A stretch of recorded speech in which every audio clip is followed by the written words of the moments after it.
ya gin men chule ko poni chiga de long ka yot ni manda te yang min yana tong mi I don't know kini ga mon on gan yot mon ngu chule an me chule ji chule ni ko medan che bena lagat jeno melang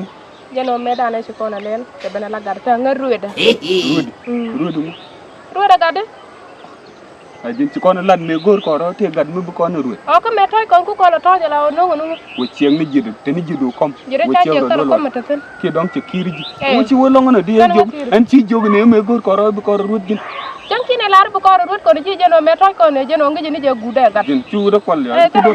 tara go witin ka bi la nguta tara go witin ka ne je pay lo dane je ka bi la ngut lo dane je bi ka jin dong ci ro du rued ko ro de ro du rued ko ro de ci jog bu ko rued me gor ko ko ne ji ko ne ndogo di toy ko ne e bile ben wato ko chen bu rued ke me joko ne pour sam tod ni jino ko ba kan mar yor ka ta kan mor te gan mar ba yor ka ta kan mor de ngulen gan mar de ngulen ci wo longo na ka tal ngade hello di ben gwa mane bana ude da ne siga ruwa da ta jani si jan ram ruwa da nhìn giờ nhau what lá dần thọc thọc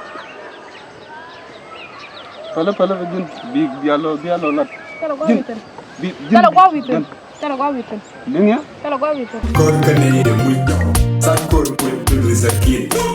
Mu wedi nan ba ben ke yo. Ne yo tigu wal ko ko. pala jin ci da ko mu la bu ye ni ñen wur jan dara me nhìn giờ nhau what lá dần thọc thọc